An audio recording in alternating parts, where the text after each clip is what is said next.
Bab 161 ini pasti nasib istimewa. Dalam perjalanan ke Woodleaf Cafe, Lu Xiaoya membelai liontin diok kupu-kupu yang diberikan Ye Feng padanya sepanjang jalan, dan dia memiliki senyum manis di wajahnya. Kita sudah sampai. Ye Feng menghentikan mobil dan menunjuk ke toko di depan.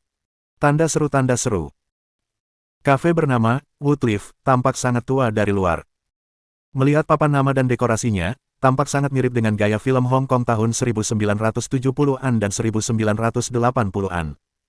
Apakah kamu yakin ini tempatnya? Ye Feng menoleh ke arah Lu Xiaoya.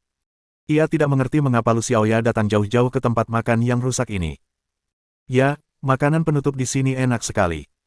Ayo pergi, aku yang traktir, kata Lu Xiaoya dan keluar dari mobil lebih dulu. Ye Feng tidak punya pilihan selain mengikuti. Lu Xiaoya menemukan tempat duduk luar di lantai pertama. Dia dengan cekatan memesan beberapa minuman. Kemudian, dia mulai mengobrol dengan Ye Feng. Ye Feng, menurutmu apakah penyakit putri kakak tertua bisa disembuhkan? Seharusnya bisa. Ya, aku juga berpikir begitu. Kakak perempuan itu sepertinya orang yang beruntung. Petik 2. Ye Feng, menurutmu apakah makanan penutup di sini enak? Tidak apa-apa. Menurutku juga cukup lezat. Aku suka pangsit udang, kaki phoenix, dan sosis beras merah ekor udang pasir emas di sini. Petik 2. Kudengar kepala sekolah Universitas Songhai punya anak perempuan, kan? Aku tidak tahu. Aku dengar dari orang lain. Kudengar putrinya memang luar biasa. Petik 2. Lu Xiaoya terus mencoba mencari topik untuk dibicarakan. Namun, dia jelas tidak tertarik dengan topik itu sendiri. Dia hanya ingin membuat suasana tidak terlalu canggung. Dan Ye Feng memperhatikan bahwa selagi dia berbicara, dia juga melihat jam tangan merah muda di pergelangan tangannya. Matanya masih terus melihat keluar. Seolah-olah dia sedang menunggu seseorang. Ketika Ye Feng menyadari hal ini, dia pun merasa bingung. Akan tetapi, ada sesuatu yang membuatnya lebih bingung lagi. Kebanyakan orang yang makan di restoran itu juga terus-menerus melihat keluar. Mereka tampaknya tidak datang untuk makan, melainkan untuk menunggu seseorang. Apakah kamu sedang menunggu seseorang? Setelah memperhatikan detail ini beberapa kali, Ye Feng tidak dapat menahan diri untuk bertanya. Ah, kurasa tidak, Lu Xiaoya menyangkalnya tanpa sadar. Kalau begitu, bisakah kita bicara serius sekarang? Ye Feng melihat bahwa dia tidak bersedia memberitahunya, jadi dia tidak bertanya lebih jauh dan hanya ingin langsung ke intinya sesegera mungkin. Urusan serius? Urusan serius apa? Lu Xiaoya sedikit bingung. Bukankah kamu bilang tadi malam kalau ada sesuatu yang ingin kamu bicarakan denganku hari ini? Ye Feng tidak dapat menahan diri untuk tidak memutar matanya. Oh. Ya, ada sesuatu yang penting untuk kubicarakan denganmu. Apa itu? Lu Xiaoya memiringkan kepalanya dan mulai berpikir. Ye Feng benar-benar terdiam. Dengan tempo seperti ini, apakah dia mengajaknya keluar sebelum dia sendiri menyadari apa yang sedang terjadi? Bisnis yang sedang saya bicarakan adalah... Lu Xiaoya hendak berbicara. Pada saat ini, pintu restoran teh tiba-tiba didorong terbuka. Seorang lelaki tua dengan temperamen yang halus berjalan masuk di bawah perlindungan beberapa pengawal. Mata Lu Xiaoya berbinar. Orang yang ditunggu-tunggunya akhirnya tiba. Ye Feng berbalik dan tertegun. Orang tua itu tak lain adalah Tan Bohong. Ketika Penatua Tan masuk, semua orang di restoran mengelilinginya. Halo, Tuan Tan, saya Ketua Changmang Real Estate, senang bertemu Anda. Pak Tan, selama ini saya menganggap Anda idola saya. Bolehkah saya minta tanda tangan Anda? Halo, Tetua Tan, masih ingat saya, terakhir kali di resepsi industri Changfeng, kita bahkan sempat ngobrol. Sekelompok orang itu tampak seperti sedang mengejar bintang saat mereka mengepung Penatua Tan dalam 3 lapisan. Kau juga ke sini untuk Tetua Tan. Ye Feng akhirnya mengerti tujuan Lu Xiaoya datang ke restoran ini. Lu Xiaoya menggaruk kepalanya karena malu. Apakah ada sesuatu yang membutuhkan bantuan Penatua Tan? Ye Feng melanjutkan bertanya. Ah aku. Lu Xiaoya tertegun dan hendak menyangkalnya. Ye Feng sudah meraih tangannya. Kalau begitu, izinkan aku memperkenalkanmu. Dia menerobos kerumunan bersama Lu Xiaoya. Tan Bohong menjadi tidak sabar. Dia selalu punya kebiasaan. Setiap sore, dia akan datang ke kafe ini untuk minum teh sore. Banyak orang yang sudah mengetahui kebiasaannya ini dan datang ke sini setiap hari untuk menunggunya, berharap bisa berteman dengannya. Dan ini membuatnya sangat kesal. Melihat hal yang sama terjadi hari ini, Tan Bohong hendak pergi sambil tersenyum ketika tiba-tiba mendengar seseorang berbicara lagi. Halo, Tetua Tan, saya. Sebelum pria itu bisa menyelesaikan kalimatnya, dia didorong pergi oleh pengawalnya. Tan Bohong hendak pergi di bawah perlindungan pengawalnya. Tiba-tiba dia merasa suara itu kedengarannya familiar. Dia bergegas berbalik. Kemudian, dia melihat Ye Feng didorong mundur oleh para pengawalnya. Teman kecil Ye. Dia segera menghentikan pengawal itu dan meminta Ye Feng untuk datang.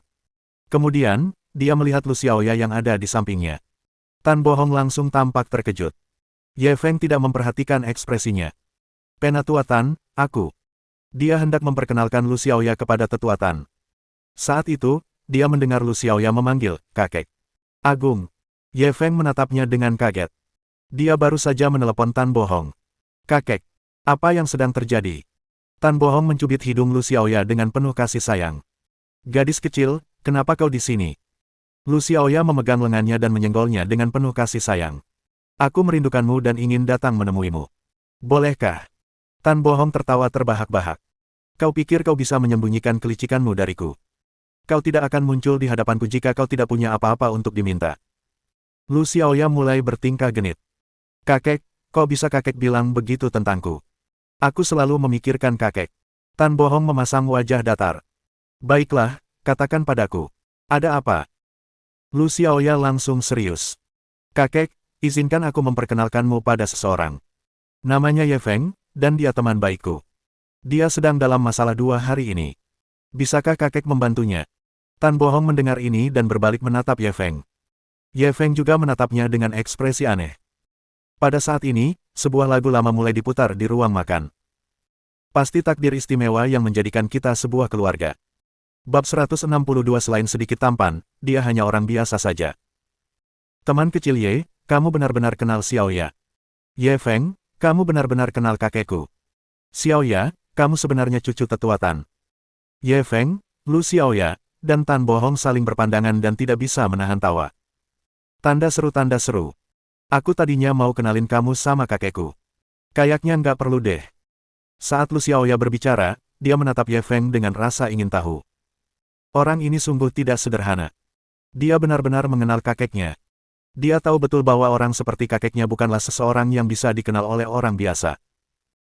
Kalau dia tidak memanfaatkan fakta bahwa dia mempunyai hubungan darah dengan orang itu, mustahil bisa mengenal orang tersebut. Ye Feng tidak hanya mengenal Tan Bohong, tetapi mereka juga tampaknya memiliki hubungan yang baik. Dia tidak dapat menahan rasa terkejutnya. Kupikir kau punya sesuatu untuk diminta bantuan pada Penatua Tan, dan aku siap memperkenalkanmu. Ye Feng tidak dapat menahan diri untuk menggelengkan kepalanya dan tersenyum pahit. Dia tidak menyangka akan membuat kesalahan sebesar itu. Siapa yang mengira bahwa Lu Xiaoya dan Tan Bohong memiliki hubungan seperti itu? Tan Bohong tersenyum dan menoleh ke arah Lu Xiaoya. Apa yang baru saja kau katakan? Apakah teman kecil Ye dalam masalah? Masalah apa? Lu Xiaoya hendak menjelaskan kepada kakeknya. Ye Feng menyela. Ini hanya masalah kecil. Tidak perlu merepotkan tetua Tan. Aku bisa menyelesaikannya sendiri. Tan Bohong tidak memaksa. Jika kamu menemui masalah yang tidak bisa kamu selesaikan, ingatlah untuk datang kepadaku. Aku tidak bisa memastikan hal-hal lain, tetapi di Zonghai, kata-kataku memiliki kekuatan. Orang-orang yang mencoba menjilat Tan Bohong semuanya memandang Ye Feng dengan iri. Dengan perlindungan Tan Bohong, dia pasti bisa melakukan apapun yang dia inginkan di Zonghai. Banyak orang tergoda. Mereka tidak dapat berteman dengan Tan Bohong, tetapi akan menjadi pilihan yang baik untuk berteman dengan pemuda ini. Aku harap tidak akan ada hari di mana aku harus memohon padamu. Ye Feng tidak merasa bangga dengan janji Tan Bohong. Sebaliknya, ia tersenyum pahit. Tan Bohong mengerti maksudnya. Jika suatu hari Ye Feng datang kepadanya untuk meminta bantuan, dia pasti akan berada dalam masalah. Lagi pula, bantuan adalah sesuatu yang hanya akan terjadi setelah digunakan. Tentu saja, itu harus digunakan pada saat kritis. Ye Feng masih sangat muda, tetapi dia sebenarnya bisa memahami hal ini. Itu benar-benar langka. Dia tidak dapat menahan diri untuk tidak berpikir lebih tinggi tentangnya. Mendengar hal ini, Tan Bohong segera menoleh ke Lu Xiaoya. Nanti, jangan bergaul dengan teman-teman anehmu itu. Lebih akrablah dengan talenta muda seperti Ye Feng, kau dengar aku. Oh. Lu Xiaoya cemberut dengan enggan. Apa maksudmu dengan teman yang aneh? Teman-temannya itu sedikit tidak konvensional dan avant-garde. Bagaimana itu bisa disebut aneh? Selain itu, apa yang dia maksud dengan intim? Kakek, Anda benar-benar menggunakan kata-kata yang salah. Baiklah, kalian berdua bersenang-senanglah. Aku akan naik dan minum teh. Tan Bohong melambai pada mereka berdua dan naik ke lantai 2. Bagaimana kamu kenal kakekku? Setelah Tan Bohong pergi, Lu Xiaoya menatap Ye Feng dengan rasa ingin tahu. Itu kebetulan. Kakekmu kehilangan cincin waktu itu. Ye Feng lalu menceritakan padanya tentang bagaimana dia bertemu Tan Bohong hari itu. Lu Xiaoya tercengang. Bukankah itu terlalu kebetulan? Kau benar-benar mengambil cincin sekecil itu. Harus kuakui, ini takdir, dan takdir itu tidak dangkal. Ye Feng mengangguk setuju. Ngomong-ngomong, kita memang ditakdirkan. Aku tidak menyangka tetua Tan ternyata kakekmu. Wajah Lu Xiaoya memerah. Omong kosong apa yang kau bicarakan? Siapa yang berjodoh denganmu? Ye Feng terus menggoda, konon, 500 kali menoleh ke belakang di kehidupan sebelumnya hanya ditukar dengan satu sentuhan bahu di kehidupan ini. Kita berdua punya hubungan sedalam ini, kan? Kamu pasti sering menatapku di kehidupan sebelumnya, kan? Lu Xiaoya tidak yakin. Kenapa harus aku yang menatapmu?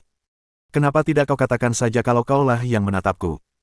Ye Feng mengangguk cepat, oke, akulah yang terus menatapmu. Saat kamu tidur, mandi, atau ke toilet, aku akan menatapmu, oke? Lu Xiaoya menepuk bahunya. Jadi, kau cabul di masa lalumu. Pantas saja kau begitu mesum sekarang.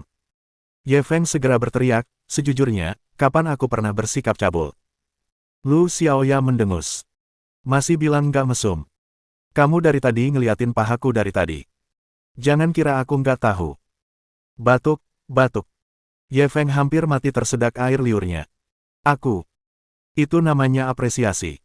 Itu reaksi alami terhadap hal-hal indah. Kok bisa disebut mesum? Lu Xiaoya melotot padanya. Kau memutarbalikkan kata-kata. Keduanya bercumbu tanpa rasa malu di hadapan siapapun. Hal ini membuat banyak pria di sekitar mereka menjadi gila karena cemburu. Dia adalah cucu perempuan Tan Bohong. Terlebih lagi, Lu Xiaoya sangat cantik dan muda. Mengapa mereka tidak bisa berhubungan? Selain sedikit lebih tampan, anak itu biasa saja. Mereka benar-benar tidak tahu apa yang dilihat nona muda ini dalam dirinya. Mungkinkah dia menyukai penampilannya yang biasa dan percaya diri? Lu Xiaoya tertawa sebentar, lalu tiba-tiba menjadi serius. Ye Feng, apa kau benar-benar tidak butuh bantuan kakekku? Mo Chaosheng itu pasti akan mencari masalah denganmu. Ye Feng tersenyum acuh tak acuh. Seorang Mo Chaosheng saja sepadan dengan waktu tetua Tan. Bukankah itu terlalu merendahkannya? Lu Xiaoya melihat bahwa dia tidak menganggapnya serius dan menjadi cemas. Jangan lengah. Bukannya naga ganas tidak menyeberangi sungai. Mo Chaosheng berani datang ke kota Zonghai sendirian. Dia jelas bukan orang biasa. Ye Feng tersenyum percaya diri. Aku hanya tahu naga yang kuat tidak bisa menjinakkan ular lokal. Sekalipun dia naga yang ganas, jika dia berani memamerkan taringnya di hadapanku, aku tidak keberatan mematahkan beberapa giginya. Lu Xiaoya melihat ekspresi heroiknya dan sedikit linglung. Dia hanya melihat kebanggaan semacam ini dari ayahnya. Dia selalu merasa bahwa hanya laki-laki seperti ayahnya yang bisa dikatakan gigih. Sekarang, ada orang lain di hatinya. Pada saat ini, telepon Ye Feng tiba-tiba berdering. Ide penelepon menunjukkan bahwa itu adalah nomor yang tidak dikenal. Ketika dia mengangkat teleponnya, dia mendengar suara agak pelan dari seberang sana. Kamu adalah Ye Feng. Aku Mo Chaosheng. Bab 163 Undangan Mo Chaosheng. Ketika Ye Feng mendengar nama ini, dia memperlihatkan senyum aneh di wajahnya. Tuan Mo. Ada yang bisa saya bantu? Mo Chaosheng langsung tertawa terbahak-bahak. Aku sudah lama mendengar nama Tuan Xiao Ye, tapi belum pernah bertemu denganmu. Aku ingin tahu apakah kau ada waktu hari ini. Ayo kita bertemu. Bibir Ye Feng sedikit melengkung. Tanda seru. Tentu, lokasinya. Klub Taipan Zonghai. Sampai jumpa lagi. Baiklah. Setelah Ye Feng menutup telepon, dia tak dapat menahan diri untuk merenung.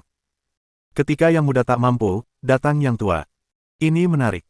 Dan lokasinya adalah Zonghai Tycoon Club. Bukankah itu hadiah yang baru saja diberikan sistem kepadanya?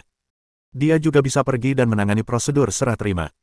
Lu Xiaoya melihat ekspresi anehnya dan langsung bertanya, siapa itu? Ye Feng menyimpan ponselnya di saku. Mo Chaosheng. Lu Xiaoya langsung gugup. Kenapa dia meneleponmu?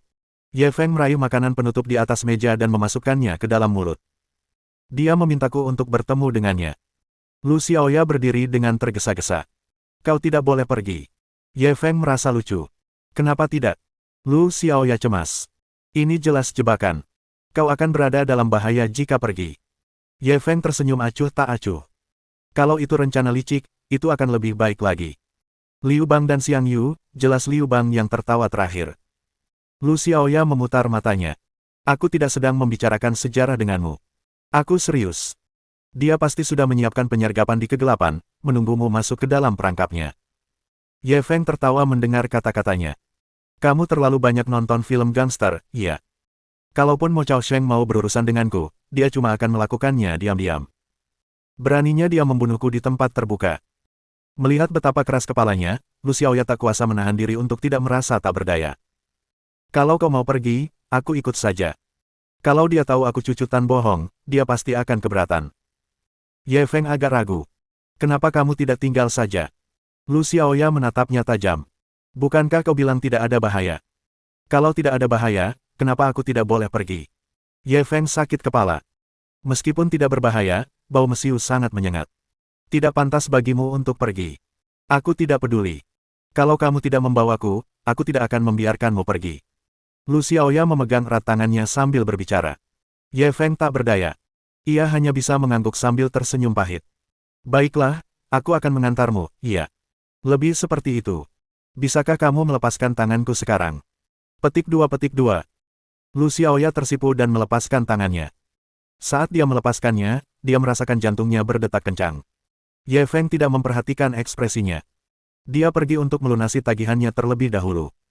Kemudian, dia dan Lu Xiaoya berkendara ke Zonghai Tycoon Club. Klub itu memiliki 5 lantai. Meskipun tidak setinggi gedung Silver Brilliance, dekorasinya sangat mewah. Ada banyak mobil mewah di pintu masuk, dan hampir tidak ada yang harganya di bawah 1 juta. Pria dan wanita yang keluar masuk klub semuanya berpakaian rapi dan kaya atau berkuasa. Ye Feng dan Lu Xiaoya berjalan melewati gerbang setinggi 3 meter. Seketika, seorang pelayan datang dan bertanya dengan hormat, ada yang bisa saya bantu? Ye Feng melihat sekeliling. Di mana Mo Chaosheng? Sikap pelayan itu menjadi lebih hormat. Tuan Mo ada di ruang 9.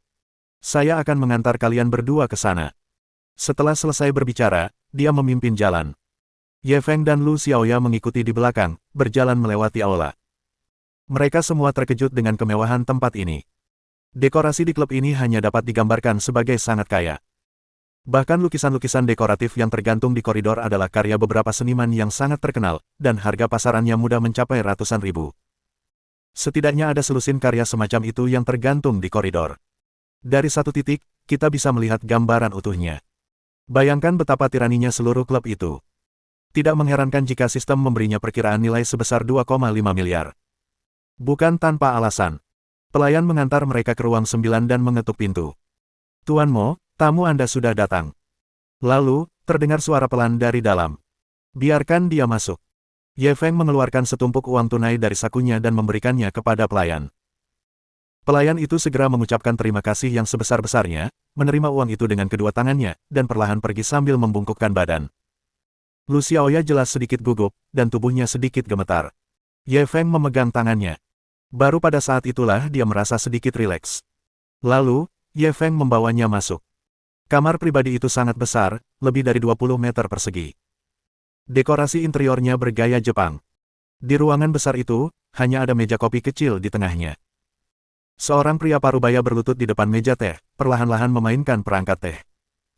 Ye Feng tahu bahwa ini pasti ayah Mo Chong, Mo Chaosheng. Tuan Mo, suasana hati Anda sedang baik sekali. Mo Chaosheng tidak bangun. Dia hanya mengangguk kepada mereka berdua. Halo, Tuan Ye, silakan duduk. Ye Feng segera menarik Lu Xiaoya dan duduk di hadapan Mo Chaosheng. Mo Chaosheng melirik Lu Xiaoya dan sedikit bingung. Dia temanku. Ye Feng tidak menjelaskan terlalu banyak. Oh, haha, Tuan Ye, Anda benar-benar playboy. Kudengar Anda punya hubungan baik dengan nona muda keluarga Sen, kata Mo Chaosheng bercanda sambil memberikan 2 cangkir teh kepada mereka berdua. Kurasa itu tidak ada hubungannya dengan Tuan Mo, kan? Ketika Ye Feng mendengar dia menyebut Sen Baitian, wajahnya tiba-tiba menjadi sedikit tidak senang. Benar, benar. Aku terlalu banyak bicara. Mo Chaosheng segera meminta maaf. Ia mengeluarkan kartu bank dari sakunya dan menyodorkannya kepada Ye Feng. Ada 10 juta yuan di sini. Terimalah, Tuan Ye. Ye Feng melirik kartu bank itu, tetapi tidak mengambilnya. Apa maksud Tuan Mo? Mo Chaosheng buru-buru menjelaskan, Tuan Ye, tolong jangan salah paham. Saya dengar putra saya pernah menyinggung Tuan Ye sebelumnya, jadi saya minta maaf atas namanya. Ini hanya masalah kecil. Ye Feng mengambil kartu itu dan melihatnya sejenak. Cek-cek, 10 juta itu cuma sedikit. Tuan Mo benar-benar kaya dan sombong.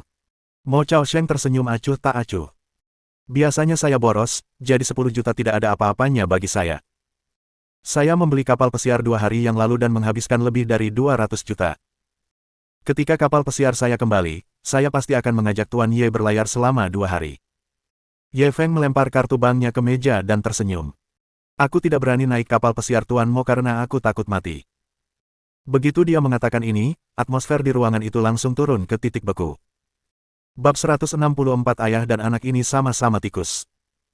Apa maksudmu, Tuan Ye? Mo Chaosheng meminum seteguk teh tanpa bersuara. Nama Tuan Mo Chaosheng. Anda paling takut air pasang kalau naik perahu. Kalau tidak hati-hati, perahunya bisa hancur dan orang-orangnya bisa mati, goda Ye Feng dengan nada bercanda. Hahaha, Tuan Ye, kamu lucu sekali. Tanda seru. Mo Chaosheng mengangkat kepalanya dan tertawa. Lu Xiaoya melihat mereka berdua berbicara dan tertawa, dan dia merasa bingung. Kalau saja dia tidak tahu kalau ada dendam di antara mereka berdua, dia pasti akan mengira kalau mereka sudah berteman baik selama bertahun-tahun. Tidak hanya tidak ada bau mesiu, tetapi mereka juga bahagia. Dunia pria sangat sulit dipahami. Meskipun Tuan Mo kaya, saya sungguh tidak bisa menerima uang ini. Meskipun saya suka emas dan perak, saya hanya mengambil apa yang menjadi milik saya. Saya tidak akan memikirkan kekayaan orang lain, berapapun jumlahnya, kata Ye Feng sambil mendorong kartu banknya. Wajah Mo Chaosheng langsung menjadi gelap. Keduanya telah bertukar pukulan satu ronde tanpa bersuara. Dia pertama-tama memberi Ye Feng 10 juta, berharap dia akan melepaskan Mo Chong. Dia juga, tidak sengaja, mengungkapkan bahwa dia baru saja menghabiskan 200 juta untuk sebuah kapal pesiar untuk memamerkan kekuatannya. Dapat dikatakan itu adalah gabungan antara kebaikan dan ketegasan. Namun Ye Feng tidak menganggap serius ancamannya. Dia mengembalikan uang itu dan bahkan memukulinya. Dia mengatakan kepadanya untuk tidak memikirkan urusan orang lain. Dia memang seekor rubah kecil. Awalnya, Mo Chaosheng bahkan tidak menaruh perhatian pada Ye Feng. Meskipun putranya mengatakan bahwa dia adalah seekor rubah kecil.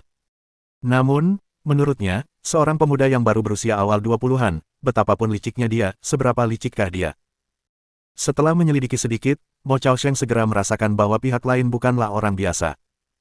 Meskipun Ye Feng masih muda, dia seperti rubah tua yang licik yang telah melalui banyak pertempuran. Tuan Ye, Anda memang ambisius. Pantas saja Anda memiliki prestasi seperti itu di usia semuda itu. Putra saya yang mengecewakan itu sungguh sia-sia dibandingkan dengan Anda. Mo Chaosheng segera mengacungkan jempol pada Ye Feng. Ye Feng segera melambaikan tangannya dengan rendah hati. Tuan Mo, tolong jangan bicara begitu. Tuan muda Mo jauh lebih kuat dari saya dalam beberapa hal. Mengenai aspek mana saja, dia tidak perlu menjelaskan terlalu banyak. Meskipun Mo Chaosheng merasakan kebencian di hatinya, dia tetap menyambutnya dengan senyuman. Kudengar putraku yang mengecewakan kehilangan ponselnya 2 hari yang lalu. Kurasa Tuan Ye yang mengambilnya. Kira-kira, bolehkah Tuan Ye mengembalikannya? Aku akan berterima kasih atas namanya. Petik 2. Mereka akhirnya sampai pada topik utama. Tampaknya orang tua ini tidak bisa berpura-pura lagi. Ye Feng mencibir dalam hati, tetapi ia tetap berpura-pura bodoh. Oh, ponselnya. Aku minum anggur hari itu dan lupa di mana membuangnya. Bagaimana kalau aku memberinya yang baru? Mo Chaosheng tak kuasa menahannya lagi dan wajahnya memucat. Ye Feng, kau tak perlu berpura-pura bodoh denganku. Katakan saja, apa yang kau perlukan agar ponsel itu kembali. Melihatnya akhirnya menunjukkan jati dirinya, Ye Feng tertawa lega. Kalaupun aku mengembalikan ponsel itu padamu, bisakah kau yakin aku tidak punya cadangannya? Mo Chaosheng menekan niat membunuh di hatinya. Apa yang akan kau lakukan agar aku melepaskan putraku? Selama kau melepaskannya, kau bisa mengajukan syarat apapun. Ye Feng menarik Lu Xiaoya dan berdiri perlahan. Melepaskannya atau tidak adalah hakku, dan aku tidak akan menoleransinya. Melihatnya hendak pergi, Mo Chaosheng langsung berdiri. Ye Feng, seorang ayah bisa melakukan apa saja untuk putranya. Jangan paksa aku. Ye Feng menatapnya tanpa rasa takut. Apa yang kau inginkan? Mo Chaosheng segera menghancurkan cangkir teh di tangannya ke tanah. Bang! Seketika dua lelaki berpakaian hitam membuka pintu dan menerobos masuk. Sebelum Ye Feng sempat bereaksi, dua senjata sudah diarahkan ke kepalanya. Ketika Lu Xiaoya melihat ini, dia berseru, "Mo Chaosheng, apakah kamu gila?" Mo Chaosheng mengabaikannya. Ia menatap Ye Feng. "Aku sudah menyelidikimu, aku tahu kau punya beberapa ilmu bela diri. Untuk amannya, aku hanya bisa menggunakan beberapa metode khusus." Ini adalah pertama kalinya Ye Feng ditodong pistol ke kepalanya. Sejujurnya, perasaan ini sangat tidak mengenakan. "Mo Chaosheng, kamu harus berpikir jernih. Apa maksudnya melakukan ini? Kau bertekad membunuh anakku. Apa gunanya aku hidup kalau anakku sudah tiada? Lebih baik kita mati bersama." Wajah Mo Chaosheng menunjukkan ekspresi gila. "Aku beri kau satu kesempatan terakhir. Kembalikan ponselnya dan kau bisa sebutkan syaratmu. Kalau tidak, hari ini kau akan mati." Lu Xiaoya menarik lengan baju Ye Feng. "Ye Feng, kembalikan ponselnya padanya." Ye Feng tidak menunjukkan rasa takut di wajahnya, melainkan menatap Mo Chaosheng sambil tersenyum. "Aku yakin kau tidak punya peluru di pistolmu, dan aku yakin kau tidak berani menggunakan pistol, setidaknya bukan pistol sungguhan di masyarakat saat ini, di bawah pengawasan saat ini. Kalau kamu benar-benar pakai pistol, apalagi pistol sungguhan, aku nggak perlu berurusan sama kamu. Petugas akan datang dan mengajarimu cara berperilaku." Mo Chaosheng hampir muntah darah karena marah. "Baiklah, karena kau sangat ingin mati, aku akan mengabulkan keinginanmu." Setelah itu, dia merebut pistol dari bawahannya dan hendak menarik pelatuknya. Lu Xiaoya menjerit dan langsung berdiri di depan Ye Feng. Pada saat ini, teriakan keras tiba-tiba terdengar dari koridor. Saraf Ye Feng yang tegang segera rileks. Dia segera berbalik. Seorang pria parubaya yang tampan masuk dengan cepat dan menatap Mo Chaosheng dengan dingin. "Tuan Mo, Anda berani menggunakan pistol. Anda ingin mati." Ketika Mo Chaosheng melihat pria parubaya itu, ia segera menyimpan senjatanya. "Tuan Kong, saya hanya mempermainkannya." Wajah Pak Kong memucat. "Kamu sudah pakai pistol, dan kamu bilang ini main-main." Mo Chaosheng buru-buru mengeluarkan magasinnya. "Ini cuma pistol mainan. Aku cuma menakut-nakutinya." Magazin di tangannya berisi peluru plastik. Ketika Ye Feng melihat ini, dia memutar matanya. Kalau saja Mo Chaosheng benar-benar bertarung dengannya, dia pasti akan menghormati Mo Chaosheng sebagai orang baik. Dia tidak menyangka orang ini memegang pistol mainan. Tidak heran dia memiliki seorang putra yang tidak berguna. Seperti kata pepatah lama, naga melahirkan naga, burung phoenix melahirkan burung phoenix.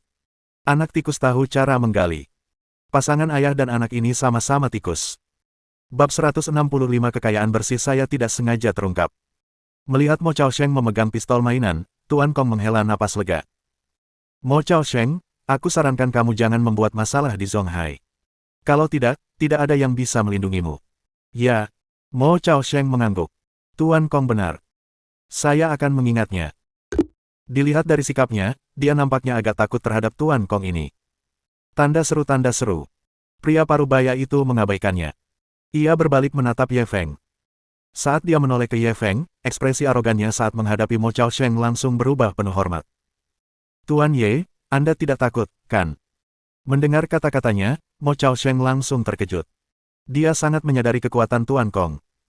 Di kota Zonghai, dia jelas merupakan orang penting, dan dia adalah tipe orang penting yang tidak pamer sampai dia mencapai tingkatan tertentu. Tapi orang penting ini ternyata sangat menghormati Ye Feng. Ini, apa yang terjadi?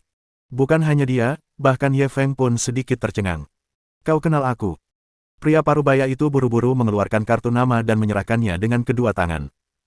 "Perkenalkan, nama saya Kong Xianghui. Saya kepala cabang daftar orang kaya Huran di kota Zonghai. Saya bertanggung jawab atas statistik dan investigasi kekayaan orang kaya dan berkuasa di Zonghai, jadi saya tahu sedikit tentang Tuan Ye." Ye Feng mengambil kartu nama itu dan melihatnya. "Apa yang kau ketahui tentangku?" Kong Xianghui menyapanya sambil tersenyum.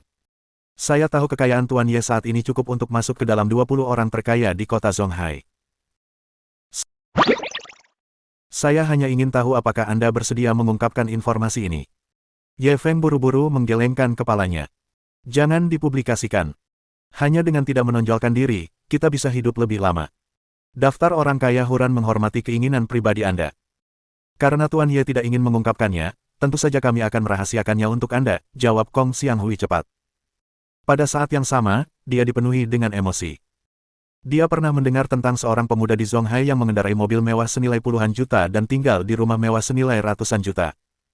Kelihatannya dia cukup kaya. Dia kemudian mengirim bawahannya untuk menyelidiki. Dia tidak mengetahui hal ini sebelum memeriksanya, tetapi begitu dia memeriksanya, dia terkejut.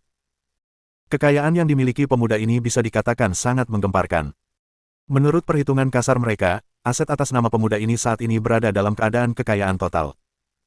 Termasuk 60% saham Nanhai Real Estate Co., Ltd., nilainya sedikitnya 600 juta yuan. Perkiraan konservatif 60% saham Lingyun Real Estate adalah 1 miliar yuan. Selain itu, ada juga apartemen Binsan yang bernilai 2 miliar. Zonghai Hot Springs Resort, bernilai 600 juta yuan. Ada juga 20 villa pemandangan Danau Zongtian yang nilainya total 1 miliar. Gedung Silver Brilliance yang bernilai 2 miliar. Hotel Tianhe Bintang 5 yang diperkirakan bernilai 500 juta yuan. Pusat perbelanjaan Taigu senilai 1,5 miliar. Jika tidak termasuk simpanan dan aktiva likuid, aktiva tetap ini saja jumlahnya mencapai puluhan miliar. Dan yang membuat Tuan Kong semakin terkejut adalah, sebelumnya, keluarga Ye Feng miskin dan dia memulai dari awal. Seorang pemuda berusia awal 20-an yang memulai dari nol sebenarnya memiliki kekayaan bersih sebesar 10 miliar. Jika bukan karena penyelidikan dan konfirmasi yang berulang-ulang, Tuan Kong tidak akan pernah mempercayainya. Itu hanya khayalan belaka. Yang membuat Ten Kong semakin terkejut adalah mereka tidak dapat mengetahui bagaimana pihak lain mendapatkan properti tersebut. Ini hanya bisa berarti satu hal. Metode bisnis pihak lain sungguh tak terduga. Dengan kekuatan cabang Huran di Zonghai, mereka tak mampu menembus operasi pihak lain. Hal ini membuat Tuan Kong semakin menghormati Ye Feng. Mo Chaosheng, yang berada di samping, juga sangat terkejut. Kekayaan Ye Feng cukup untuk masuk 20 besar daftar orang terkaya di kota Zonghai. Ini benar-benar tidak pernah terdengar. Tidak heran dia begitu meremehkan uang 10 juta yuan miliknya. Sebab, 10 juta yuan tidak ada bedanya dengan mengusir seorang pengemis. Yang lebih menggelikan lagi adalah ia benar-benar memamerkan kapal pesiar yang baru saja dibelinya. Memikirkannya sekarang, Mo Chaosheng langsung merasakan wajahnya terbakar kesakitan. Apa maksudnya bermain dengan pisau besar di depan Guan Yu dan kapak besar di depan Luban? Tindakannya saat ini dapat dikatakan sebagai rasa malu seperti yang tertulis dalam buku teks. Bahkan Lu Xiaoya pun terkejut, apalagi dirinya. Meskipun dia tahu bahwa Ye Feng kaya, dia benar-benar tidak menyangka Ye Feng begitu kaya. Dia benar-benar bisa menduduki peringkat 20 teratas di kota Zonghai. Ada lebih dari 2 juta orang di kota Zonghai. Untuk dapat menduduki peringkat 20 teratas dalam salah satu kemampuannya, ia pasti dianggap sebagai naga di antara manusia. Lebih jauh lagi, kemampuan menghasilkan uanglah yang paling dapat mencerminkan nilai sosial. Lu Xiaoya berpikir bahwa dia sudah cukup mengenal Ye Feng. Sekarang, tampaknya itu hanya puncak gunung es. Orang ini benar-benar sulit dilihat. Ye Feng dapat merasakan tatapan ketiga orang itu padanya, dia tidak dapat menahan diri untuk menggelengkan kepala dan tersenyum pahit. Dia ingin bergaul dengan mereka sebagai orang biasa. Dia terekspos secara tidak sengaja. Apakah sesulit itu untuk tetap bersikap low profile? Pada saat ini, teleponnya tiba-tiba berdering. Saat panggilan tersambung, terdengar suara berat dari seberang sana. Halo, apakah ini Tuan Ye Feng? Ini aku. Kamu siapa? Halo, saya Wen Tingguang, penanggung jawab Zonghai Tycoon Club. Kami telah menerima pemberitahuan bahwa Anda baru saja mengakuisisi klub kami. Bolehkah saya tahu kapan Anda bisa datang dan menangani prosedur serah terima? Saya di kamar nomor 9 Zonghai Tycoon Club. Baiklah, tunggu sebentar. Kami akan segera ke sana. Kurang dari 2 menit setelah Ye Feng menutup telepon, dia melihat sekelompok orang berjas dan sepatu kulit dengan cepat memasuki ruang pribadi. Pemimpin kelompok itu adalah seorang pria setengah baya yang tampak kaya. Dia memancarkan aura yang ganas dan ambisius dalam setiap gerakannya. Bahkan Kong Xianghui pun terkejut melihat pria itu. Presiden Wen, kenapa Anda di sini? Pria itu mengabaikannya. Ia berjalan ke arah Ye Feng dan menggenggam tangannya erat-erat. Halo, Tuan Ye, saya Wen Tingguang. Anda benar-benar telah memenuhi kebutuhan mendesak saya dengan mengakuisisi Zonghai Tycoon Club. Atas nama seluruh karyawan klub, saya ingin mengucapkan terima kasih kepada Anda. Ketiga orang lainnya di ruangan itu semuanya tercengang. Klub Taipan Zonghai ini juga milik Ye Feng. Bab 166 aku masih melebih-lebihkannya. Presiden Wen, apa yang baru saja Anda katakan? Apakah Tuan Ye yang membeli klub ini? Kong Xianghui buru-buru bertanya setelah mendengar kata-kata Wen Tingguang. Benar sekali, Tuan Ye Feng sekarang adalah pemilik baru klub kita. Wen Tingguang segera menganggukkan kepalanya, tatapannya ke arah Ye Feng dipenuhi dengan rasa hormat. Kong Xianghui merasa otaknya tidak cukup untuk memproses hal ini. Tanda seru tanda seru. Berapa nilai Zonghai Tycoon Club ini?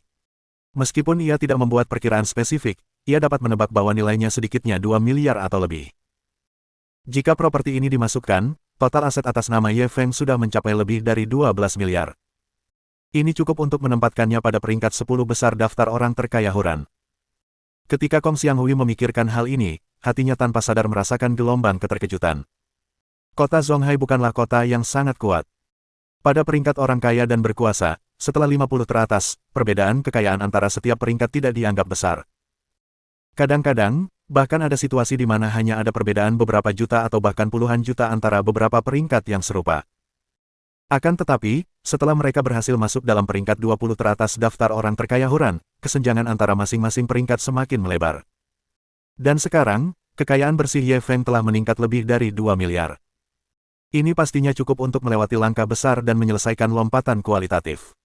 Dia berada di peringkat 10 besar daftar orang terkaya di kota Zonghai pada usia 20 tahun. Prestasi masa depan anak ini sungguh tidak terukur. Ketika memikirkan hal ini, Tuan Kong memandang Ye Feng dengan lebih hormat.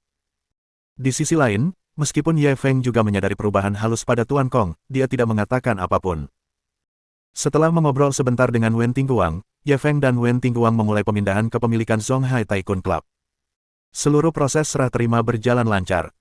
Setelah mereka berdua menandatangani dokumen tersebut, klub itu akan menjadi milik Ye Feng. Tuan Ye, Anda telah berjasa besar bagi kami dengan mengakuisisi Zonghai Tycoon Club. Nanti, jika Anda membutuhkan saya, silakan bertanya, dan saya berjanji akan melayani Anda. Wen Tingguang menyimpan dokumen itu dan menatap Ye Feng dengan penuh rasa terima kasih. Tentu saja, tentu saja. Ye Feng segera mengangguk. Kalau begitu aku tidak akan mengganggu Tuan Ye lagi. Setelah Wen Tingguang selesai berbicara, dia bergegas pergi bersama anak buahnya. Saat itu, Kong Xianghui menghampirinya. Selamat, Tuan Ye, Anda telah mendapatkan aset berkualitas tinggi lainnya. Ye Feng mengangguk pelan. Terima kasih. Kong Xianghui melirik Mo Chaosheng.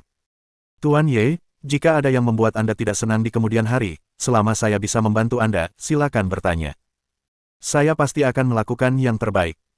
Kata-katanya jelas ditujukan kepada Mo Chaosheng, karena dia telah melihat potensi besar Ye Feng. Demi berteman dengan pemuda berpotensi tak terbatas ini, dia tak segan-segan menyinggung Mo Chaosheng. Setelah mengatakan itu, Kong Xianghui mengobrol dengan Ye Feng sebentar sebelum dia pergi. Saat dia pergi, Ye Feng, Lu Xiaoya, dan Mo Chaosheng tertinggal di ruangan itu. Suasananya agak canggung. Terutama Mo Chaosheng. Dia menatap Ye Feng dengan tatapan yang rumit. Sebelumnya, Wen Tingguang dan Kong Xianghui keduanya telah menyatakan niat baik mereka terhadap Ye Feng. Mereka juga menyatakan bahwa sepanjang pihak lain meminta, mereka bersedia bekerja untuk pihak lain tersebut. Dari sini, dapat dilihat seberapa luas koneksi Ye Feng di kota Zonghai. Hal ini memberinya banyak tekanan. Saat itu, Lu Xiaoya berjalan perlahan ke arahnya. Mo Chaosheng, aku peringatkan kau. Jika kau berani menyakiti Ye Feng lagi, kakekku tidak akan pernah membiarkanmu pergi. Mo Chaosheng menatapnya dengan wajah bingung. Kakekmu siapa? Tan Bohong. Lu Xiaoya berkata dengan lembut. Mo Chaosheng begitu ketakutan hingga ia hampir terjatuh ke tanah. Meskipun dia baru saja tiba di kota Zonghai, dia telah mendengar nama Tan Bohong dan tahu betapa dihormatinya dia di kota Zonghai. Ia tidak menyangka kalau gadis kecil yang selama ini tidak pernah dianggapnya serius, ternyata punya latar belakang sebesar ini. Ya. Aku tidak berani lagi menjadi musuh Tuan Ye. Kuharap Tuan Ye bisa memaafkan tindakan sembronoku tadi. Mo Chaosheng tidak ragu lagi. Ia buru-buru meminta maaf kepada Ye Feng. Tidak. Aku menyambutmu untuk menjadi musuhku. Kalau tidak, betapa membosankannya hidup ini. Ye Feng mencibir, lalu berbalik dan berjalan keluar. Lu Xiaoya mengayunkan tinjunya ke arah Mo Chaosheng dan pergi bersama Ye Feng. Baru setelah mereka berdua berada jauh, Mo Chaosheng terjatuh ke tanah. Punggungnya sudah basah kuyup. Dia merasakan gelombang ketakutan dalam hatinya. Untungnya, dia tidak bertindak terlalu jauh dengan Ye Feng. Jika tidak, akibatnya tidak akan terbayangkan. Mo Chaosheng tidak pernah menyangka bahwa kekuatan pemuda ini jauh melampaui imajinasinya. Bahkan Wen Tingguang, Kong Xianghui, dan tokoh terkemuka lainnya di kota Zonghai menghormatinya. Yang lebih mengejutkannya adalah, Cucu perempuan Tan Bohong juga menjalin hubungan dengan Ye Feng. Ini terlalu berlebihan. Kalau dia tidak menanganinya dengan baik, dia mungkin akan terkutuk selamanya. Tampaknya masalah ini harus dipertimbangkan panjang lebar. Setidaknya, dia harus mengirim seseorang untuk mencari tahu latar belakangnya dan melihat berapa banyak lagi kartu yang dimiliki anak ini. Baru pada saat itulah ia dapat menemukan solusi yang tepat. Ketika Ye Feng dan Lu Xiaoya keluar dari klub. Saat itu sudah lewat pukul 10 malam. Sudah larut malam. Kamu pasti lapar, kan? Aku akan mentraktirmu makan malam, ya, saran Ye Feng. Lu Xiaoya tidak menolaknya. Mereka berdua menemukan restoran acak dan memesan makan malam. Terima kasih untuk hari ini, Ye Feng berterima kasih kepada Lu Xiaoya sambil memakan makan malamnya. Terima kasih untuk apa? Lu Xiaoya bingung. Terima kasih sudah membantuku mengintimidasi Mo Chaosheng tadi. Kurasa dia tidak akan berani mencari masalah denganku untuk sementara waktu. Ketika Ye Feng memikirkan bagaimana Lu Xiaoya mengancam Mo Chaosheng, dia ingin tertawa. Dia hanyalah seekor harimau kecil. Jangan lengah. Menurutku orang seperti Mo Chaosheng yang paling menakutkan. Dia orang yang fleksibel. Saya akui, sebelum bertemu dengannya, saya pikir saya meremehkannya. Apa yang terjadi setelah itu? Setelah melihatnya, aku merasa aku telah melebih-lebihkannya. Puff. Dulu, aku hanya memandang rendah ayah dan anak itu, tapi sekarang aku benar-benar memandang rendah mereka. Babi atau anjing mana yang pantas jadi musuhku? Lu Xiaoya memandang Ye Feng dengan bingung. Aura mendominasi yang terpancar darinya saat ini membuatnya sedikit terpesona. Itu kalimat yang sama. Beberapa orang bersikap sombong saat mengucapkannya. Dan ketika orang lain mengatakannya. Tampaknya itu merupakan hal yang wajar. Bab 167 Aku memperlakukanmu sebagai teman, tapi kau sebenarnya ingin mengakuiku sebagai ayahmu. Apa yang sedang kamu lihat? Melihat Lu Xiaoya menatapnya dengan linglung, Ye Feng merasa sedikit tidak nyaman. Kamu sangat mirip seseorang. Lu Xiaoya menopang dagunya dengan tangan kanannya dan menatapnya dengan kagum. Tanda seru, tanda seru. Ye Feng hampir memuntahkan air dari mulutnya. Jawaban ini terlalu tak terduga. Aku memperlakukanmu sebagai teman, tapi kau malah ingin mengakuiku sebagai ayahmu. Sungguh, terutama cara bicaramu tadi. Kamu benar-benar mirip ayahku. Melihat dia tidak mempercayainya, Lu Xiaoya segera menjelaskan. Aku percaya padamu. Ayo, panggil aku ayah, kata Ye Feng dengan nada bercanda. Pergilah ke neraka. Lu Xiaoya mengangkat tangannya untuk memukulnya. Ye Feng mencengkeram pergelangan tangannya. Lu Xiaoya tanpa sadar ingin menarik tangannya kembali. Jangan bergerak, kata Ye Feng sambil mengulurkan tangannya yang lain dan membersihkan nasi yang tersangkut di sudut mulutnya. Tindakan bijaksana ini. Wajah Lu Xiaoya memerah. Selain orang tuanya dan kakeknya, tidak ada seorang pun yang pernah melakukan tindakan seintim itu padanya sebelumnya. Tidakkah lelaki ini tahu bahwa ia harus menjaga jarak tertentu dari para gadis? Pada saat ini, ada kilatan cahaya tak jauh dari sana. Ye Feng berbalik. Dia melihat seorang anak laki-laki gemuk mengambil foto mereka berdua dengan telepon genggamnya. Apa yang sedang kamu lakukan? Dia segera berdiri dan ingin bertanya tentang situasi tersebut. Tak disangka, saat sang anak melihat hal itu, ia langsung menyimpan telepon genggamnya dan lari terbirit-birit. Ye Feng terdiam saat melihat ini. Dia hanya bertanya mengapa pihak lain diam-diam mengambil foto. Dia tidak menyangka si gendut ini begitu sensitif dan waspada. Memikirkan hal ini, Ye Feng menggelengkan kepalanya. Ia tidak terlalu banyak berpikir dan kembali duduk. Huhuhu. Setelah berlari sejauh 2 mil, pria gemuk yang diam-diam mengambil foto-foto itu duduk di tanah dan terengah-engah. Persetan. Demi mengambil foto secara diam-diam, ia hampir kehilangan separuh nyawanya. Butuh waktu lama bagi lemak untuk pulih sedikit. Setelah tenaganya pulih, ia segera mengeluarkan ponsel dari sakunya dan mengklik foto yang diambilnya secara diam-diam. Meskipun kualitas gambarnya agak kabur, sekilas orang dapat mengetahui bahwa itu adalah Ye Feng. Dia melambaikan tinjunya dengan gembira dan kemudian masuk ke forum kampus Universitas Zonghai. Benar saja, dia adalah mahasiswa jurusan jurnalisme Universitas Zonghai. Baru saja, saat dia berkeliaran di luar karena bosan, dia melihat Ye Feng, orang terkenal di sekolah, sedang makan malam dengan seorang wanita cantik dari jauh. Lagi pula, kata-kata dan tindakan mereka sedikit intim. Hal ini segera membuatnya sadar bahwa ini kemungkinan akan menjadi berita besar. Karena itu, ia menunggu di sana, menunggu Ye Feng membantu Lu Xiaoya mengambil beras. Lalu, ia menekan tombol foto. Hahaha, aku, Niu Tizu, sudah 3 tahun jadi orang biasa di jurusan jurnalisme. Hari ini, akhirnya aku akan mengejutkan semua orang. Pria gemuk itu tidak dapat menahan tawa liar dan kemudian mengunggah fotonya ke forum kampus Universitas Songhai. Pada akhirnya, ia bahkan membuat judul yang mengejutkan dalam format khusus yang digunakan oleh akun pemasaran lama. Kurang dari bajingan Ye Feng, si cantik berambut panjang di tengah malam. Si cantik kampus Sen, menjaga ruangan kosong sendirian sambil berlinang air mata. Lebih besar dari. Setelah dia mengunggah postingan itu, si gendut mulai menyegarkan halaman. Akan tetapi, setelah menggulir cukup lama, tidak ada satupun balasan. Seharusnya tidak begitu. Mungkinkah ini sudah terlalu malam dan semua orang sudah tidur? Si gendut agak bingung, jadi dia menyegarkan diri lagi. Kali ini, situs web forum sekolah Songhai runtuh. Dia menyegarkan laman itu beberapa kali lagi, tetapi laman itu masih dalam kondisi rusak. Apa yang sedang terjadi? Pada saat yang sama, beberapa mahasiswa ilmu komputer yang bertanggung jawab mengelola forum kampus berkeringat saat mengoperasikan komputer mereka. Ini karena seseorang baru saja membuat postingan di forum sekolah. Pada akhirnya, dalam waktu kurang dari 1 menit, lalu lintas forum melonjak. Serangan ini secara langsung menyebabkan server forum kampus Universitas Songhai mogok. Pos macam apa ini? Kekuatannya sebesar itu. Apa kepala sekolahnya sudah meninggal?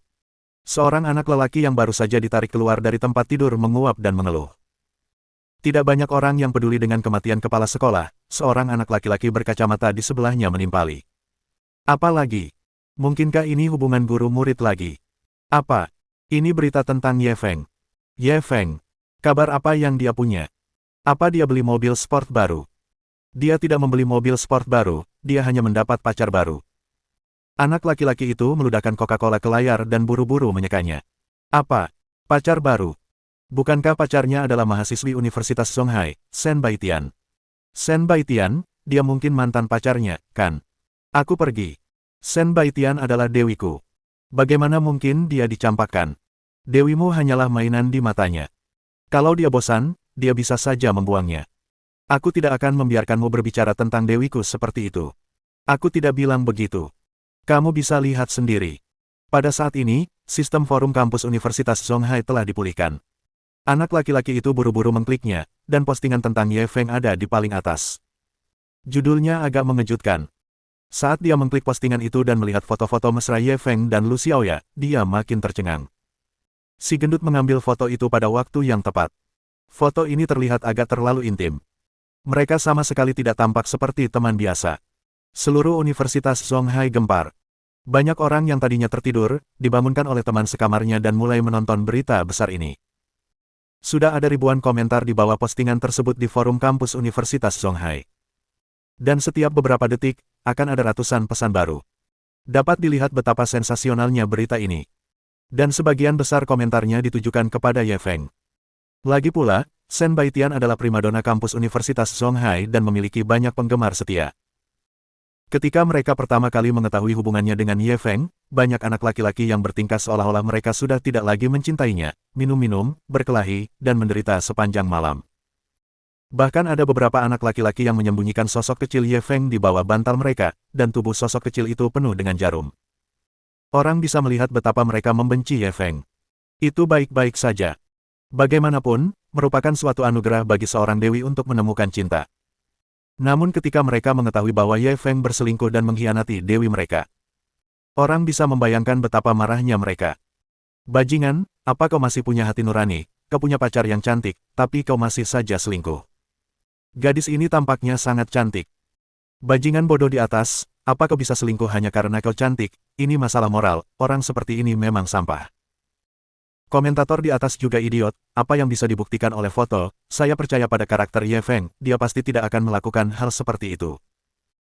Yang di atas, namanya Penakluk Chu Barat, aku kenal kamu, kamu dulu tinggal di asrama yang sama dengan Ye Feng, kan, kurasa kalian cocok dengannya. Dasar Penakluk Chu Barat, jangan biarkan aku melihatmu di sekolah, aku akan menghajarmu setiap kali melihatmu.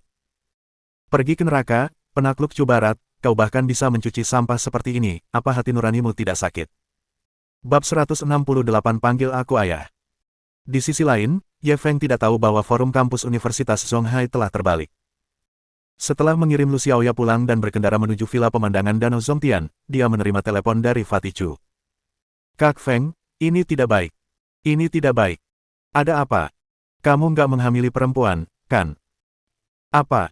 Aku tidak akan punya kesempatan seperti itu. Ini tentangmu. Jangan salahkan aku tidak melakukan hal semacam itu. Aduh, aku tidak bilang begitu. Ini tentangmu dan Shen Baitian. Ada apa di antara kita?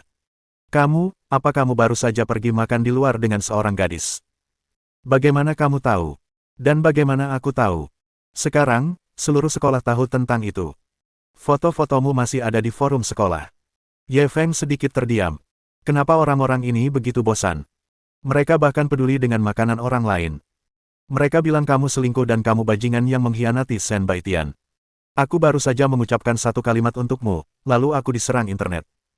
Bahkan ada yang bilang ingin menghajarku. Kamu harus bantu aku. Apa semua ini? Ye Feng menghentikan mobil di pinggir jalan dan mengklik forum kampus Universitas Zonghai. Kemudian, dia melihat postingan yang memperoleh rekor jumlah penayangan di forum kampus Universitas Zonghai. Itu adalah foto dirinya sedang makan bersama Lu Xiaoya. Orang yang mengambil foto itu telah memilih waktu yang tepat. Dilihat dari penampilannya, mereka berdua tampaknya benar-benar memiliki beberapa rahasia yang tak terkatakan. Hal ini menyebabkan Ye Feng sakit kepala. Dia benar-benar ingin bersikap low profile. Mengapa dia didorong ke garis depan badai lagi? Pada saat yang sama, Shen Baitian juga terbangun oleh suara teleponnya berdering. Panggilan itu dari salah satu teman dekatnya. Baitian, kamu telah diselingkuhi. Pihak lainnya langsung ke pokok permasalahan. Untuk apa aku diselingkuhi? Shen Baitian menggaruk kepalanya dengan linglung. Ye Feng selingkuh darimu. Ye Feng. Ditipu. Apa dia kecelakaan mobil? Shen Baitian tiba-tiba sadar. Kecelakaan apa? Dia baru saja makan malam dengan seorang wanita, dan seseorang diam-diam memotretnya. Apa gunanya diam-diam memotret dia sedang makan? Intinya, dia makan malam dengan seorang perempuan. Dan ini sudah larut malam sekali. Apa salahnya makan malam dengan perempuan di malam hari? Dunia ini isinya cuma laki-laki atau perempuan. Apa ada alien? Iya, aku tidak bisa menjelaskannya. Coba lihat forum sekolah. Setelah Shen Baitian menutup telepon, dia masuk ke forum kampus Universitas Zonghai. Kurang dari kampus Belesen, menjaga ruangan kosong sendirian dengan air mata di matanya, lebih besar dari. Ketika dia melihat judul yang mengejutkan itu, dia tertawa terbahak-bahak. Apa-apaan ini? Mengapa dia menangis? Judul clickbait semacam ini benar-benar pandai mengarang omong kosong. Akan tetapi, saat dia mengeklik postingan tersebut dan melihat foto Ye Feng dan Lu Xiaoya, dia tidak bisa lagi tersenyum. Dari foto itu, terlihat mereka berdua sangat mesra. Hal ini membuat hatinya terasa sedikit masam tanpa alasan. Namun, setelah beberapa saat, Shen Baitian segera memperingatkan dirinya sendiri, dia dan Ye Feng hanya berpura-pura menjadi pasangan. Dia tidak punya hak untuk cemburu. Tentu saja, meskipun demikian. Akan tetapi, rasionalitasnya hanya bertahan sebentar sebelum Shen Baitian tidak dapat mengendalikan kecemburuan di hatinya. Setelah membaca postingan itu sebentar, dia segera menelepon Ye Feng. Ye Feng, apakah kamu sudah melihat postingan di forum? Saya sudah melihatnya. Bagaimana menurutmu? Aku akan berbaring di tempat tidur dan menontonnya. Shen Baitian memutar matanya. Aku bertanya apa pendapatmu tentang masalah ini. Ye Feng telah kembali ke rumah, dia berbaring di sofa dan membaca postingan yang mengkritiknya. Apa lagi yang bisa kupikirkan? Mereka begitu bosan sampai-sampai tidak terlalu peduli dengan urusan mereka sendiri, tapi mereka cukup peduli dengan urusan orang lain. Kalau begitu kamu dan Lu Xiaoya. Tidak ada yang terjadi di antara kita. Dia sedikit membantuku hari ini, jadi aku hanya mentraktirnya camilan larut malam. Mendengar ini, suasana hati Shen Baitian langsung membaik. Aku tahu itu hanya rumor yang dibuat-buat oleh sekelompok orang itu. Mereka hanya bosan saja. Bukankah kelompok orang ini ingin makan melon? Kalau begitu, aku akan memberi mereka melon yang lebih besar dan menjejali mereka sampai mati. Tapi, aku butuh kerja sama kalian dalam hal ini. Apa yang ingin kamu lakukan? Saya pikir besok. Ye Feng segera memberitahunya tentang idenya. Ide busuk macam apa ini? Kalau aku tidak menolak, bagaimana aku bisa hidup di masa depan? Penolakanmu tidak sah. Masalah ini dimulai karenamu. Bukankah seharusnya kau membantuku menyelesaikannya? Apa hubungannya ini denganku? Aku bukan orang yang mengajakmu makan malam dengannya. Jika kamu tidak memintaku berpura-pura menjadi pacarmu, apakah aku akan disebut bajingan sekarang? Tidak ada tapi-tapian, ini kesepakatan. Ye Feng tidak memberinya ruang untuk menolak dan segera menutup telepon. Dia memikirkannya dan menelepon Lu Xiaoya. Dia menceritakan rencananya lagi. Tidak, tentu saja tidak. Aku orang yang peduli dengan wajahku. Lu Xiaoya langsung menolaknya setelah mendengar rencananya. Kau membuatnya terdengar seperti aku tak tahu malu. Bukankah ini hanya untuk membuat mereka marah? Jika ayahku tahu, dia akan memukuliku sampai mati. Itu cuma akting. Kalau ayahmu tahu, aku akan menjelaskannya. Jika ayahku tahu, kau akan mati. Bukankah kamu bilang aku mirip dia? Mungkin kita punya topik yang sama. Shen Baitian sudah setuju. Kami hanya merindukanmu sekarang. Lu Xiaoya langsung menjadi kompetitif. Oke, aku juga setuju. Begitulah. Jadi, sudah diputuskan. Baiklah, aku tutup teleponnya. Tunggu sebentar. Setelah Ye Feng menutup telepon, dia melihat postingan yang mengkritiknya dan bibirnya melengkung. Bukankah mereka semua memanggilnya bajingan? Kemudian dia akan menunjukkan kepada mereka apa tingkatan tertinggi dari seorang bajingan. Mereka harus bertahan. Jangan marah sampai mereka muntah darah. Bab 169 Alam Tertinggi Para Bajingan. Akibat dari perselingkuhan Ye Feng, seorang mahasiswa baru tingkat bintang di Universitas Zonghai, tidak menunjukkan tanda-tanda melemah hingga hari berikutnya. Hampir semua mahasiswa Universitas Zonghai membicarakan hal ini di waktu luang mereka. Bahkan banyak guru di sekolah mulai bergosip. Lagi pula, semua orang sangat prihatin dengan berita Ye Feng, yang merupakan tokoh berpengaruh. Tanda seru. Kalian lihat forum tadi malam. Aku nggak ngangka Ye Feng ternyata orang seperti itu. Apa yang tidak perlu dipikirkan? Pria menjadi jahat ketika mereka punya uang. Ini hukum besi yang tidak pernah berubah. Sayang sekali, gadis kampus Universitas Zonghai, Shen Baitian, adalah gadis yang baik. Tapi, dia malah bertemu dengan bajingan seperti itu.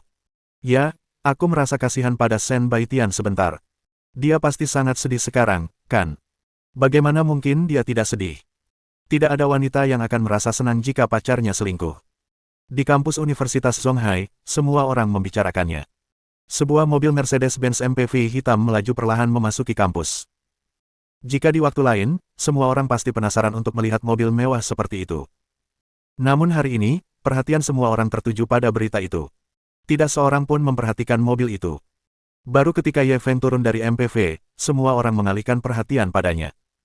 Ye Feng. Berani banget dia datang ke kampus. Apa dia nggak takut penggemar Shen Baitian, primadona kampus Universitas Zonghai, bakal membunuhnya? Bah, dasar bajingan, masih berani datang. Jangan hentikan aku akan menghajarnya sampai mati. Tidak ada yang bisa menghentikanmu. Cepat dan beri dia 2 tamparan untukku. Kenapa aku harus pergi? Kenapa kamu tidak pergi saja? Bukankah kau penggemar setia Shen Baitian, si cantik kampus? Apa kau tidak marah? Apa kau tidak ingin membela dewimu? Siapa bilang aku tidak marah? Siapa bilang aku tidak membalaskan dendam dewiku? Aku sudah memarahinya puluhan kali di forum tadi malam. Ye Feng menutup telinga terhadap kata-kata orang-orang ini. Dia hanya memasukkan tangannya ke saku dan bersandar di Mercedes-Benz, seolah-olah sedang menunggu seseorang.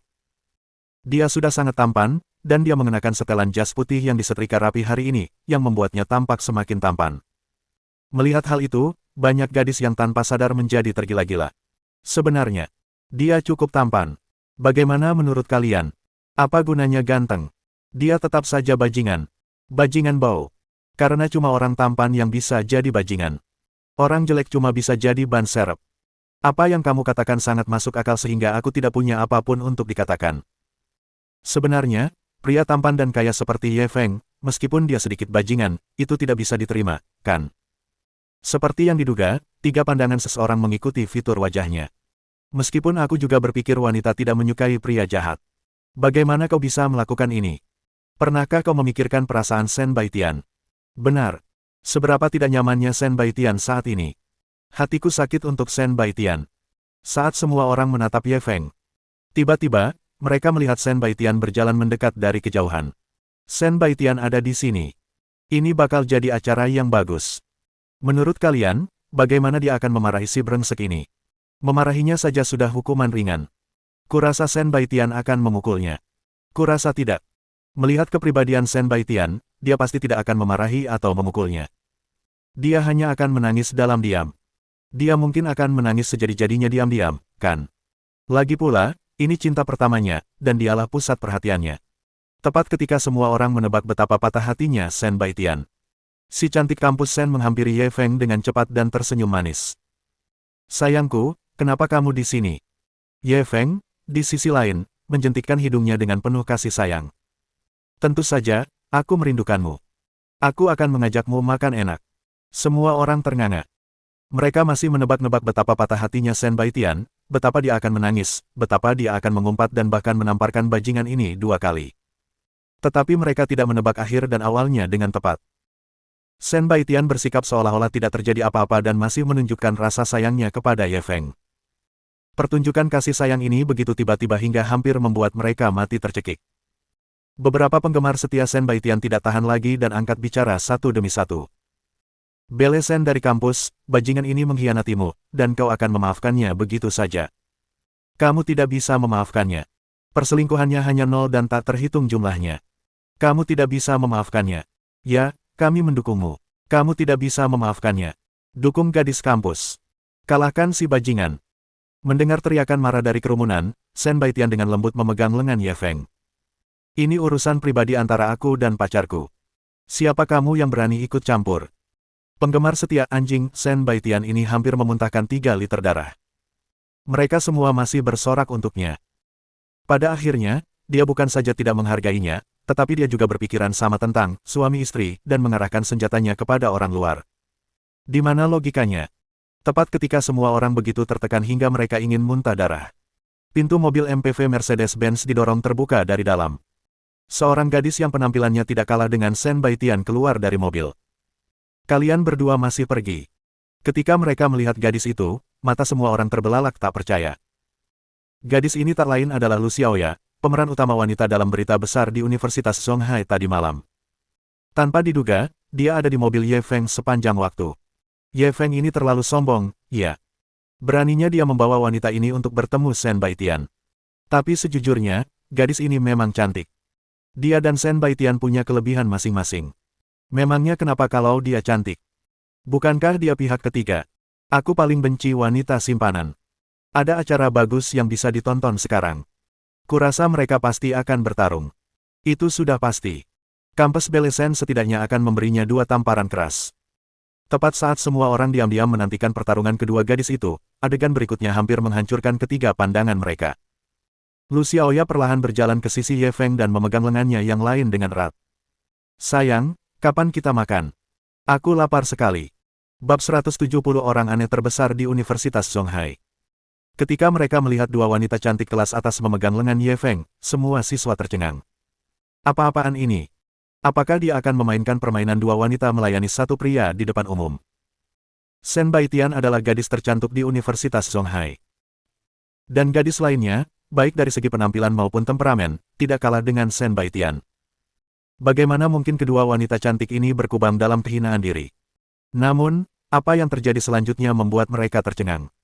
Shen Baitian melihat Lu Xiaoya memegang lengan Ye Feng dan tampak sangat marah.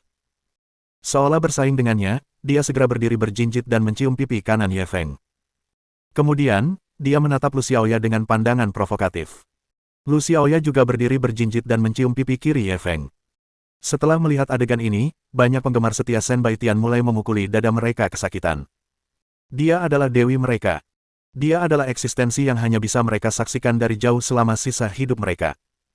Namun di hadapan Ye Feng, dia begitu rendah hati. Dia benar-benar telah mengabaikan harga dirinya demi bersaing dengan wanita lain untuk mendapatkan dukungan. Iman mereka mulai hancur, dan pandangan mereka terhadap dunia mulai runtuh. Di sisi lain, menghadapi 2 gadis yang tengah berjuang untuk menyatakan cinta mereka, Ye Feng tentu saja tidak bisa tetap acuh tak acuh. Dia mengecup ringan pipi halus setiap gadis. Kemudian, dengan masing-masing dipelukannya, dia berbalik dan masuk ke dalam Mercedes-Benz MPV. Mesin mobil MPV itu meraung dan kemudian melaju pergi. Hanya sekelompok mahasiswa Universitas Songhai yang tercengang dan berdiri di tempat, tidak dapat kembali sadar untuk waktu yang lama.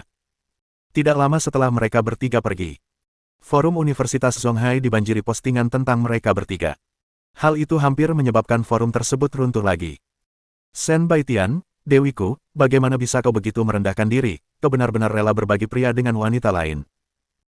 Moral dunia semakin memburuk dari hari ke hari, dan hati orang-orang tidak seperti dulu lagi. Bagaimana mungkin hal memalukan seperti itu terjadi di kampus Universitas Songhai, sungguh memalukan. Orang di atas, meskipun saya tahu apa yang ingin Anda sampaikan, sepertinya pilihan kata-kata Anda agak kurang tepat. Bukankah memiliki 3 istri dan 4 selir hanya ada di zaman kuno? Bagaimana Anda bisa mengatakan bahwa hati manusia tidak seperti dulu? Bukan itu intinya. Oke, bukankah intinya adalah perilaku buruk Ye Feng? Bagaimana mungkin dia memeluk 2 gadis di depan umum? Karena dia kaya. Shen Baitian juga, bagaimana mungkin dia memaafkan bajingan itu? Tidak apa-apa kalau kamu memaafkannya, tapi bagaimana mungkin kamu bisa menerima dia bermesra-mesraan dengan wanita lain? Karena dia kaya. Hanya karena kamu punya uang, kamu bisa melakukan apapun yang kamu mau. Apalagi, aku akui apa yang kau katakan masuk akal, tapi mereka bisa melakukan apapun yang mereka mau secara pribadi. Bagaimana mungkin mereka melakukan hal seperti itu di depan umum? Karena dia kaya. Jumlah postingan di forum kampus Universitas Songhai telah meningkat dengan kecepatan yang menakjubkan. Mayoritas dari mereka menyerang Ye Feng. Semua orang merasa bahwa cara yang dilakukannya telah melanggar batasan yang seharusnya dimiliki seorang pelajar. Beberapa orang bahkan menyerukan agar semua orang melapor ke sekolah bersama-sama. Mereka ingin sekolah menangani Ye Feng dengan serius. Pada saat yang sama, ada juga sejumlah kecil orang yang percaya bahwa hakikat dunia ini harus dihormati dengan kekuatan. Mereka yang kuat seharusnya memiliki lebih banyak sumber daya. Ini termasuk tetapi tidak terbatas pada sumber daya lawan jenis. Lagi pula, mereka bertiga saja bersedia, jadi apa hak mereka mengeluarkan pernyataan yang tidak bertanggung jawab? Akan tetapi, hanya sedikit orang yang mendukung pandangan ini, dan mereka dengan cepat dibungkam oleh tentara. Selain 2 kelompok orang dengan bendera yang jelas ini, sebenarnya ada banyak orang yang tidak mendukung maupun mengecamnya. Mereka justru pergi ke forum kampus Universitas Songhai dan meninggalkan pesan di subbagian berjudul Penghargaan Mahasiswa Aneh. Subbagian ini adalah bagian diskusi tentang program kunjungan langsung baru di forum kampus Universitas Songhai. Mereka khususnya akan mengunjungi beberapa orang dan benda aneh yang baru-baru ini muncul di sekolah. Begitu program ini diluncurkan, program ini disambut hangat oleh para mahasiswa Universitas Songhai. Hasilnya, jumlah pemirsa program tersebut pun mencapai titik tertinggi baru. Bahkan banyak guru dari sekolah datang untuk menonton.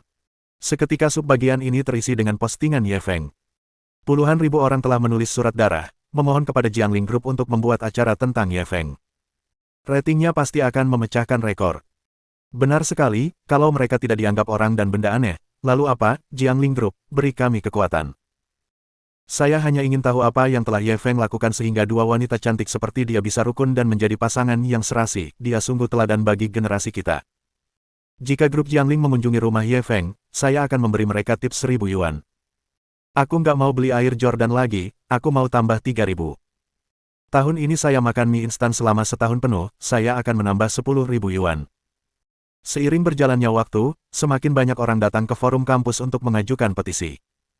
Jumlah postingannya bahkan melampaui postingan tentang Ye Feng. Pada saat yang sama, staf utama grup Jiangling untuk Penghargaan Mahasiswa Aneh sedang mengadakan rapat yang intens. Program ini awalnya diluncurkan oleh organisasi mahasiswa Departemen Jurnalisme Universitas Songhai. Oleh karena itu, para pemain dan kru utama pada dasarnya semuanya adalah mahasiswa jurnalistik. Semua orang sudah melihat undangan di forum, kan? Silakan sampaikan pendapat kalian. Zhang Chunhong, seorang gadis terkenal dan berbakat dari Departemen Jurnalisme, adalah pemrakarsa dan kepala perencana program dan bertanggung jawab atas pertemuan tersebut. Tujuan awal grup Jiangling kami adalah menyelidiki para siswa dan insiden-insiden aneh tersebut. Insiden Ye Feng sepenuhnya sejalan dengan tujuan program kami. Benar sekali. Ada lebih dari 1000 kartu undangan di bagian kita. Ini adalah keinginan rakyat. Saya pikir kita tidak boleh menutup mata terhadap hal ini. Saya sepenuhnya setuju. Masalah Ye Feng bukan lagi urusan pribadinya. Bahkan, hal itu telah memengaruhi gaya belajar Universitas Songhai kita dan nilai-nilai mahasiswa. Kita harus membuat program khusus. Ketika Zhang Chunhong mendengar bahwa semua pemeran utama telah menyetujui dengan suara bulat, dia tidak dapat menahan diri untuk sedikit terkejut. Dulu, waktu bikin program tiap episode, mereka selalu adu mulut sampai mukanya merah. Itu adalah pertama kalinya mereka melihat adegan di mana mereka mengucapkan kata-kata yang sama. Karena semua orang sudah setuju, maka sudah diputuskan. Kita akan mengunjungi kediaman Ye Feng di episode berikutnya. Semua orang mengangguk tanpa ada yang keberatan. Pada saat ini, sebuah suara lemah tiba-tiba bertanya, apakah Ye Feng akan setuju? Ketika pertanyaan ini diajukan, semua orang terdiam. Mohon dukungan dari omom ante-ante sekalian, buat subscribe atau sharekan novel Mimin ke Facebook kalian, agar channel Mimin bisa terus berkembang. Dengan begitu, Mimin bisa lebih semangat untuk up novel seru lain ke depannya. Sekiranya ada kebutuhan buat subbag, silakan inbox Mimin atau tuliskan di kolom komentar. Mimin dulukan dengan ucapan terima kasih.